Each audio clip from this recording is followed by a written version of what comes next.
धर्मनिष्ठ श्रोताओं को संबोधित श्री फिर से जय जिनेन्द्र नमस्कार करती है। आप सभी का स्वागत है हमारे चैनल में। आत्मानंदी अनंत सिद्ध हरिहन आचार्य श्री उपाध्याय जी लोक विराजित साधु साध्वी गण सारे संयम सुशोभित श्री हाथों को जोड़ मान मोड़ वंदन करती हूँ मैं अहर्निशम संबोधिका दो दान प्रभु कृपालु पापों का कर सकूं शमन पापों का कर सकूं हनन।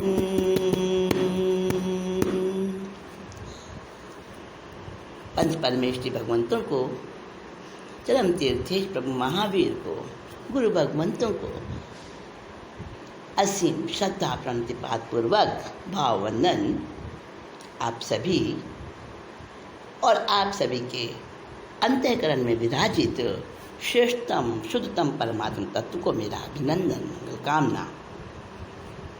हमारा वर्णन चल रहा है, हमारी कहानी आगे बढ़ रही है। श्री सुदर्शन को शूली का हुक्म दे दिया है दधिवाहन महाराज ने, और कल्पना करें उस दृश्य की।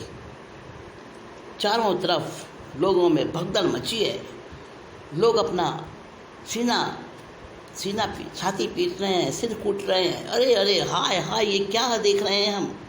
शेर सुदर्शन जैसा धर्मात्मा पुरुष, ये इनके साथ क्या अन्याय हो रहा है? जरूर कोई गलतफहमी हुई है राजा को। सब लोग दौड़ रहे हैं, भाग रहे हैं, रो रहे हैं, और राजा को बिठाया है उसमें गधे पर। उसको शेर सुदर्शन को गधे पर बिठाया है, काला मुंह किया हुआ है, उनका रूप विद्रूप कर दिया है।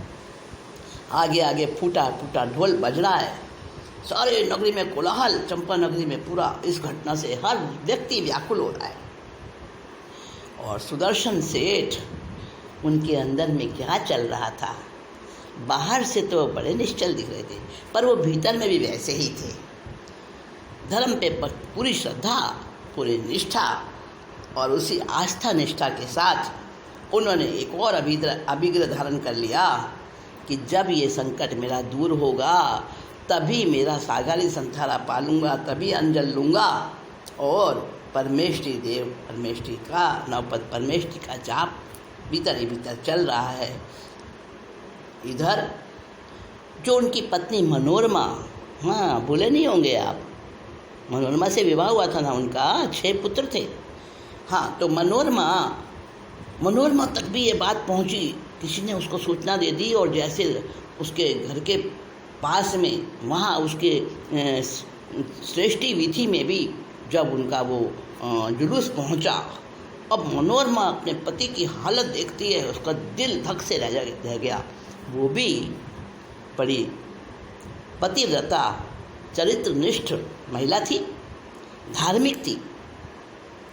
उसका तन मन सब कांपने लगा। उसने भी ये धारण कर लिया कि मेरे पति का संकट मिटेगा तभी अंजल ग्रहण करूंगी, और वो भी मने मन बस बैठ गई जाप करने। न रोई न धोई, न उसने किसी से कोई बात की, और बैठ गई मंत्र जपने, और न पंच परमेष्ठी के जाप में बैठ गई चुपचाप से। सुदर्शन मन में सोच रहे थे अपने घर की तरफ। जब उनका वो जुलूस आया तो सोच रहे थे मनोरमा क्या सोचेगी, पर उन्होंने तुरंत, उनके मन ने वापस उनको कहा कि क्यों घबराते हो। लेकिन एक बात से वो बड़े परेशान थे। थोड़ा उनके अंदर में मन में विचार चल रहा था कि धर्म की हीलना हो रही है। मेरा कुछ नहीं, मेरा क्या मान सम्मान है, पर ये धर्म की हीलना हो रही है। लोग कह रहे हैं ढोंगी, इसने झूठा धर्म किया, देखो धर्म ने आज इसकी क्या हालत कर दी। ये तो पूजा पाठ अपना पौषद व्रत सामायिक सब कुछ करता था और आज इसकी क्या हालत हो रही है, कुछ नहीं है धर्म में, कुछ नहीं रखा। ये जो धर्म की हीलना हो रही है ना, इसको कैसे सहन करूं? हे शासनपति, धर्म की हीलना मुझसे सहन नहीं हो रही, आप धर्म की रक्षा के लिए कुछ कीजिए। हे देव, अपना काम करो। एक ध्यान होकर, एक चित्त होकर, और वो पंच परमेष्टि का जप और मनुहार में लगे थे। और शासन देव का शासन कंपित हुआ। शासन इष्ट देव को आए, शूली सिंहासन बन जाए, छत्र चामर डोलते, सेठ सजे शोभा पाए। जय जयकार गुंजा रहे देव गगन के बीच, पड़ी अचानक महल से रानी अभया नीच। चमत्कार ये देखा तो जनता हुई चकित, दधिवाहन नृप दौड़ता आया महालज्जित। पाले प्रत्याख्यान सुदर्शन ने, अर्ज करे नरपाल, क्षमा क्षमा कहता हुआ पाँव गिरा तत्काल। सिर सुदर्शन ने उठा लिया, लगा लिया छाती, राजन रंज करो नहीं, कर्म गति बाकी। अब चमत्कार हुआ। धर्म धर्मी से अलग नहीं है। ये जो बाहर का आचरण है, ये तो धर्म की क्रियाएं हैं, और सेठ सुदर्शन तो स्वयं ही धर्म थे। तो शासन देव ने क्या किया? शासन देव का सिंहासन कांपने लगा, और जैसे शेष सुदर्शन को शूली पर लटकाने लगे तो उन्हें तो कुछ नहीं हुआ, और सिंहासन पर बैठे हुए शेष सुदर्शन एकदम से प्रकट हो रहे हैं। लोग देख के हक्के बक्के रह गए। राजा दधिवाहन तक दौड़ाए सेवक, खबर पहुंचाई, अरे ये तो चमत्कार हो गया। पहले तो सूली टूट गई 3 बार। अब राजा दधिवाहन जब आए, समाचार गया कि बार बार शूली टूट जाती है, क्या करें। और जब राजा दधिवाहन आते हैं, उनके सामने फिर से शूली लगाई जाती है, तो चमत्कार धर्म का, शूली का सिंहासन बन जाता है। राजा दधिवाहन देखकर बड़े हैरान हो रहे हैं। इधर एकदम उधर से सेवक दौड़ा आया महलों से, रानी अभया तो महल की 7वीं मंजिल से नीचे गिर के मर गई, क्योंकि अभया तक भी ये समाचार पहुंचते जा रहे थे पल पल के कि भाई सूली टूट रही है। ये तो अब वो अभया समझ गई थी, हाँ धर्मनिष्ठ है सुदर्शन। अब उसने सोचा मेरा तो क्या बनेगा, राजा मेरी क्या हालत करेगा। वो तो ऊपर से कूद गई और मर गई। मर के कहाँ पहुँची? नरक में गई होगी ना।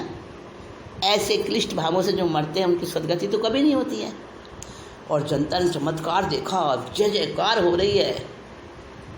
अब दधिवाहन बड़ा लज्जित है, शेष सुदर्शन के चरणों में गिर गया और कहने लगा माफ़ कर दो, माफ़ कर दो, आप तो कहाँ और मैं कहाँ। शेष सुदर्शन ने अपना प्रत्याख्यान पारा, प्रत्याख्यान पार के और राजा को, दधिवाहन को उठा के छाती से लगाया और कहा, राजन कोई विचार मत करो, ये तो मेरे कर्म ने कराया, तुमने थोड़े किया। कर्म की गति बड़ी टेढ़ी है, बड़ी बाकी है, और सब मत भूल जाओ, ऐसा कुछ मत अपने सोचो, तुम कोई अपराधी नहीं हो। तुमने वही किया जो एक न्याय प्रिय राजा को करना चाहिए। अब राजा को आया विचार, तो राजा कहता है लाओ अभया को सूली पर चढ़ाओ, अभया को सूली पर चढ़ाओ। लेकिन अभया तो पहले ही उससे महल से गिरकर वो तो मर चुकी है। तो जैसे ही अभया के लिए राजा ने कहा उसे सूली पर चढ़ाओ, ये सूली जो सुदर्शन के लिए बनी थी, अभया को चढ़ाओ। सुदर्शन कहने लगे नहीं नहीं राजन, वो तो मेरी पूज्य माँ है, उनको माफ़ कर दो। अब राजा कहता है कि वो दासी कहाँ है? अरे उस दासी को पकड़ो जिसने उस कुटिला, उस अबला का साथ दिया, उस नागिन का साथ दिया। दासी की ढूंढ मचती है। दासी तो भागी अपने प्राण बचा के। और अब दधिवाहन ने क्या किया?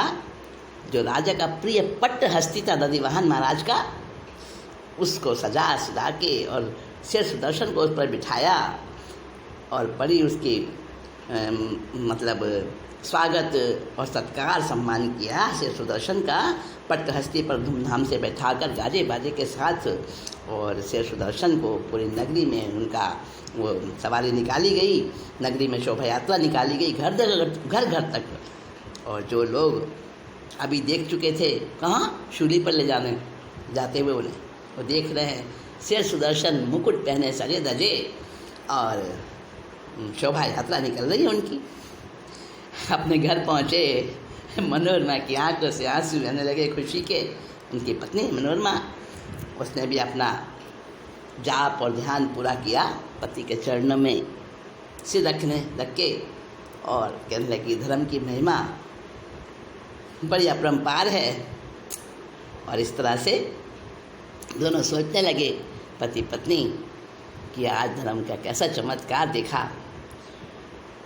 इस तरह से घर घर में ये कहानी चल रही है। उधर वो दासी जो भागी थी, वो तो भागती जा रही है, छिपती छिपाती जंगलों में, आखिरकार कहाँ पहुँच गई? पाडलीपुर नगर में पहुँच गई। पाडलीपुर। साथियों, मैं जो आपको अब ये कथा सुनाऊंगी, यहाँ तक की कथा तो प्राय ग्रंथों में मिलती है कि शूली सिंहासन बन गया और शेर सुदर्शन का धूमधाम से स्वागत सत्कार किया राजा ने, और वो अभया का प्राणांत हो गया। वहाँ तक की तो बात आपने सुनी है। लेकिन आगे की घटना भी है शेर सुदर्शन के जीवन की, वो घटना हम इसमें सुनेंगे कि कैसे सुदर्शन का शील और भी उनकी परीक्षाएं होती हैं।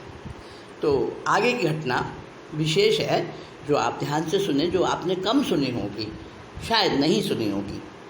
तो वो दासी जिसने अभया का साथ दिया था महारानी का, जो उनकी सारी योजनाओं को, मतलब उसकी राजदार थी और वो उनकी योजनाओं में भागीदार भी थी, उस सारा रथ में बिठा के लाना ले जाना और सब कुछ वो दासी ने किया था। राजा उस दासी पे बड़े कुपित थे और दासी भाग गई थी वहाँ से। आखिर वो कहाँ पहुँची? पाडलीपुर नगर में पहुँच गई। पाडलीपुर नाम का एक नगर था उस ज़माने में, वहाँ पहुँच गई।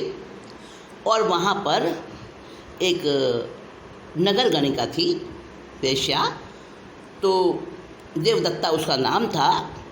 बहुत उसका मतलब सिक्का चलता था उस समय में, यौवन और रूप में, और अपनी कला में भी बड़ी होशियार थी।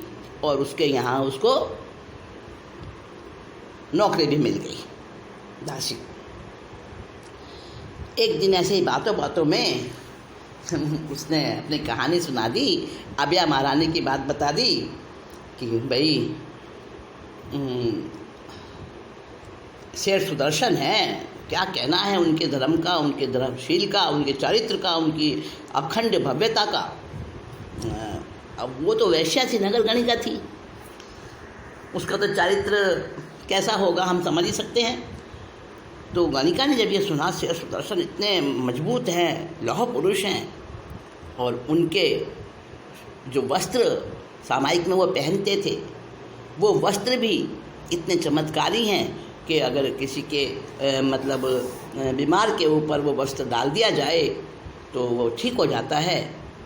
और उनका तो नाम स्मरण ही ऐसा है। ऐसी प्रशंसा जब उस गणिका ने, देवदत्ता ने सुनी, तो मन ही मन कहने लगी, मुझे मिल जाए शेर सुदर्शन तो मेरे सामने नहीं टिक सकेंगे, और अगर मेरी इच्छा पूरी हो जाए तो मैं धन्य बनूं। उसके मन में ये चाह उठ गई कि ऐसा पुरुष एक बार मुझे मिल जाए। और देखिए, कहते हैं कि हर व्यक्ति की चाह कभी ना कभी पूरी होती है, विचलन करते करते, क्योंकि वो मुनि बन गए थे, विरक्त हो गए थे। शेर सुदर्शन संसार का ऐसा रूप जो उन्होंने देखा था अभया महारानी के, उसमें एक तो कपिला उन्हें ऐसी मिली और वो उन्होंने सब कुछ त्याग दिया था और विरक्त मुनि जीवन स्वीकार कर लिया था। विचरण करते करते कहाँ पहुँच गए वो भी? एक दिन पाटलिपुत्र नगर में पहुँच गए, जहाँ वो देवदत्ता दासी, गणिका और दासी पहुँच गए। उन्हें कुछ नहीं पता था। अब बैठे एक दिन अपने ध्यान साधना में बैठे थे, तो वो दासी उधर से जा रही थी। दासी देखते ही उन्हें पहचान गई। अब दासी कहती है, हे मुनिवर, हमारे घर भी पधारो, हमारी मालकिन आपको देखकर बड़ी खुश होंगी और उनको लाभ दो, धर्म लाभ दो। सुदर्शन को, मुनि सुदर्शन को थोड़ा पहचानी सी तो लगी वो, पर उतना उन्होंने गौर भी नहीं दिया कि ये वही दासी है। इतना तो याद भी, और क्यों, वो तो उस समय ध्यान मग्न थे ना। दासी जब उन्हें उठाकर ले गई थी, उतना सा ही तो दासी का उनका संपर्क रहा था, उतना नहीं पहचान सके। और बहुत मनोहारे करके रोज़ उनको जा के विनती करती, चलो चलो हमारी मालकिन आपसे धर्म ध्यान सुनेंगी और आपको आहार बहराएंगी। और बड़ी मनोहारे कर करके आखिर एक दिन ले आई, कहाँ? गणिका देवदत्ता के महल मकान पर। अब गणिका देवदत्ता ने दरवाज़ा बंद करके बहुत सताया मुनि, वो सुदर्शन मुनि को बड़ा तंग किया। लेकिन वो तो ऐसे स्टील मैन थे, वो कहाँ डिगने वाले थे। आखिरकार दासी को भी गुस्सा आया और उसने धक्के मार के बाहर कर दिया, तो भी बेचारे चले गए। मुनि, अरे जब ग्रस्त अवस्था में ही वो इतने मजबूत थे, मान अपमान से परे थे, तो अब तो कहना ही क्या, अब तो वो साधक साधना में मस्त हो रहे थे। उनके मन में कोई रोष नहीं आया, कोई गुस्सा नहीं आया, कोई द्वेष नहीं आया गणिका के लिए, चुपचाप से चले गए। घोर कर्म दोनों ने बांधे। कौन सी दोनों? मैं तो कहूँगी 3।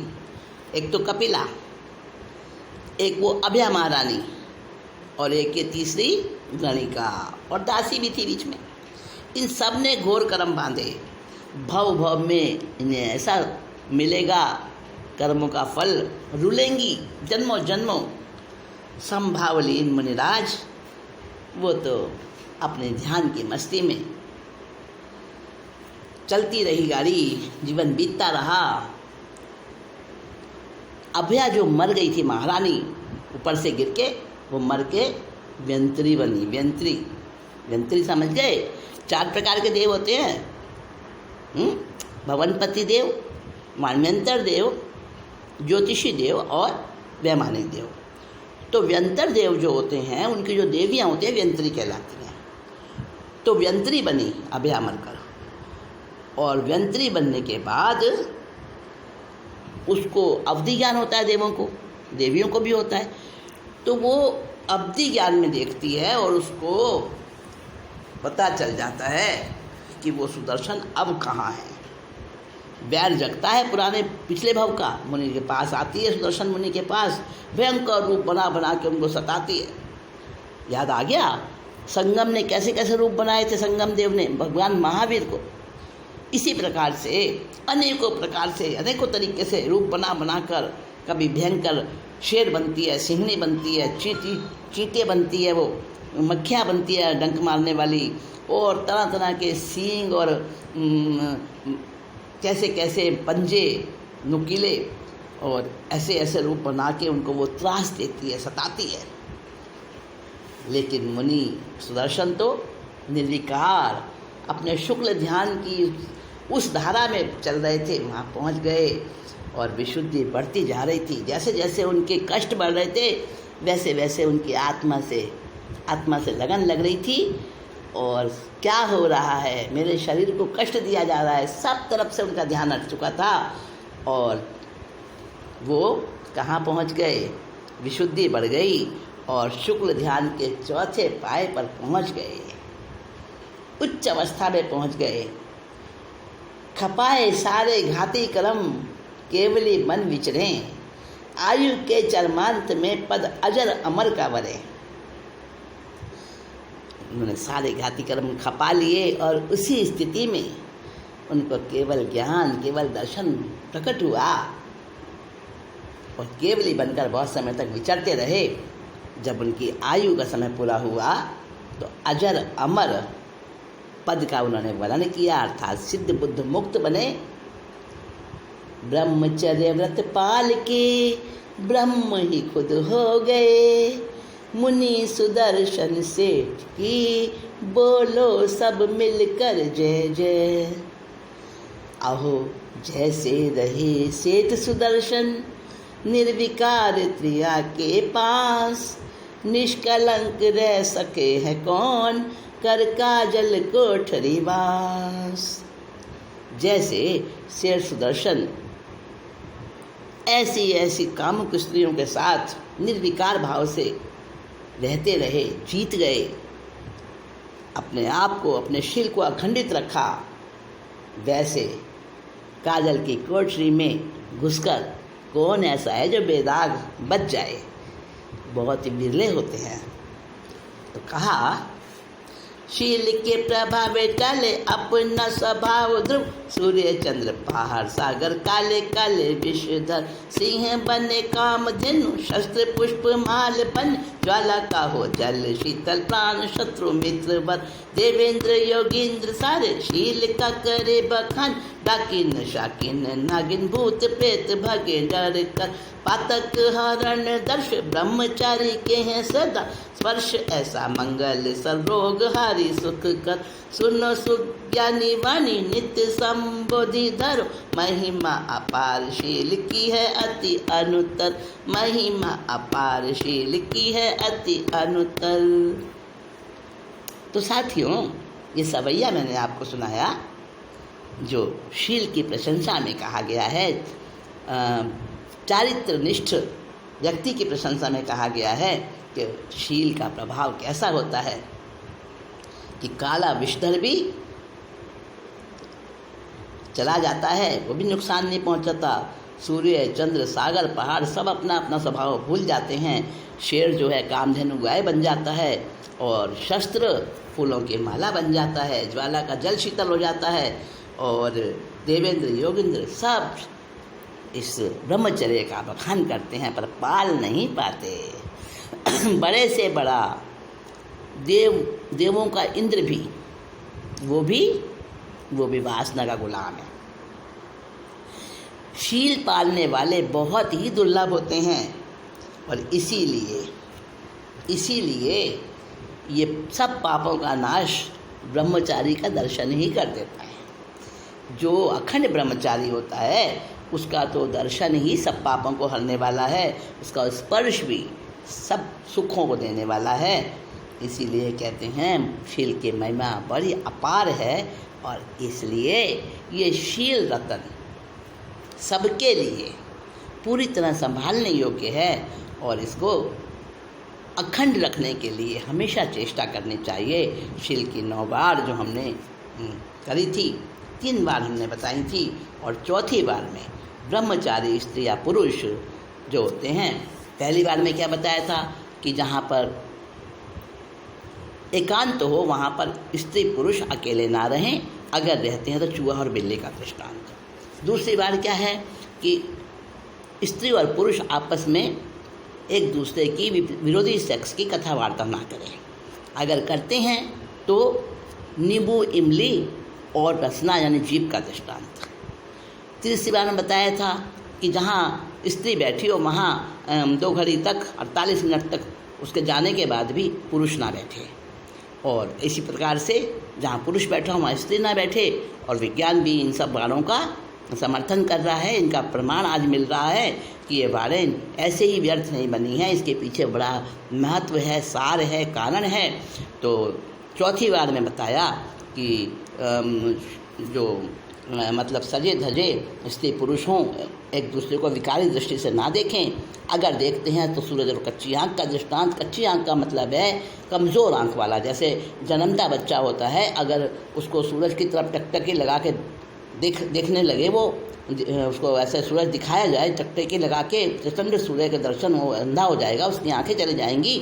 और जब किसी की आंखें ऑपरेशन होता है तो उसको धूप से और एकदम रोशनी से बचने के लिए चश्मा देते हैं, काला अथवा हरी पट्टी देते हैं लगाने को, धूप से बचाव कर किया जाता है। कच्ची आँख होती है, अगर उस समय तेज़ रोशनी को देखेगा, लाइट को देखेगा, सूर्य की रोशनी को देखेगा तो उसकी आँख कमज़ोर आँख होती है, उस समय वो ख़राब हो जाएगी। तो ये चौथी बार हो गई कच्ची आँख और सूर्य का दृष्टांत। अब पांचवी बार में ब्रह्मचारी स्त्री दीवार या पर्दे की आड़ में होते हुए जो स्त्री पुरुष के विकारी शब्द हैं उनको ना सुने, ब्रह्मचारी स्त्री और पुरुष।